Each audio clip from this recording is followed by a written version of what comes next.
સમાજના સૌ સંતો મહંતો સમાજના રત્નો સમાન સમાજમાં વિવિધ જવાબદારી નિભાવતા સૌ અગ્રગણ્ય નેતાઓ સામે બિરાજમાન પૂજ્ય વડીલો માતાઓ ભાઈઓ બહેનો યુવાન મિત્રો અને પત્રકાર મિત્રો આજની આ ઐતિહાસિક મીટિંગ ઠાકોર સમાજમાં એક બંધારણ માટે જો મોટામાં મોટી કોઈ મીટિંગ થઈ હોય તો આજે ઓગણનાથના પટંગણમાં થઈશ.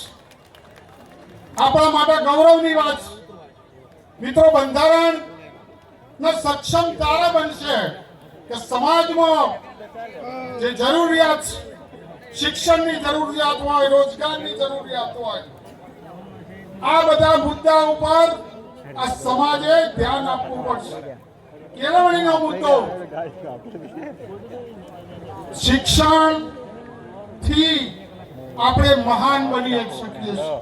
તો શિક્ષણની વાત પણ સમાજના નેતાઓએ સમાજના બંધારણના જે અમલ કરતા હોય છે એમને આ પ્રશ્નો ઉપર પણ ધ્યાન આપવું પડશે. અને કોઈ પણ દીકરા દીકરીના 10માની પરીક્ષા સીધી આવી હોય, 12માની સીધી પરીક્ષા આવી હોય, 12 સાયન્સની સીધી પરીક્ષા આવી હોય તો મારો સંપર્ક કરજો. એ પરીક્ષાનું કેન્દ્ર પણ ડભોડામાં મેં બનાવ્યું. ઘેર બેઠા કોઈને કોલેજ કરવી હોય તો પણ એ પણ વ્યવસ્થા કરી છે. અને હવે પછીનું આ બંધારણ જે બન્યું છે એ વડીલોને હું વિનંતી કરું છું કે આપણે ધીરે ધીરે એક એક મુદ્દા તરફ ધ્યાન આપવું પડશે.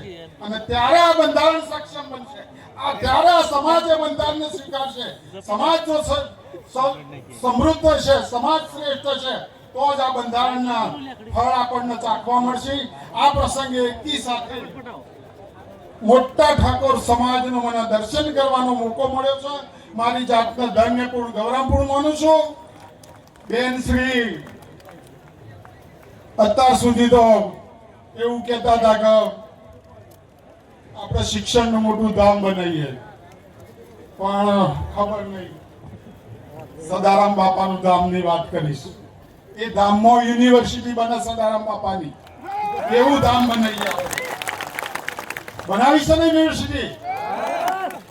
તો અમે બધા એક છો ને બાપુ બધા?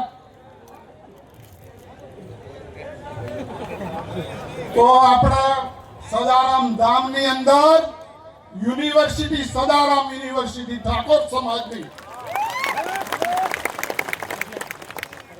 હજી મારા 4 વર્ષ ખૂટું છું, એટલે આપણે એ તરફ પ્રયાણ કરીશું. તમારા બધાને દર્શન કરવાનો મોકો મળ્યો. મારી જાતના ધન્યપૂર્ણ ગૌરવ માનું છું. જય હિન્દ, જય ભારત.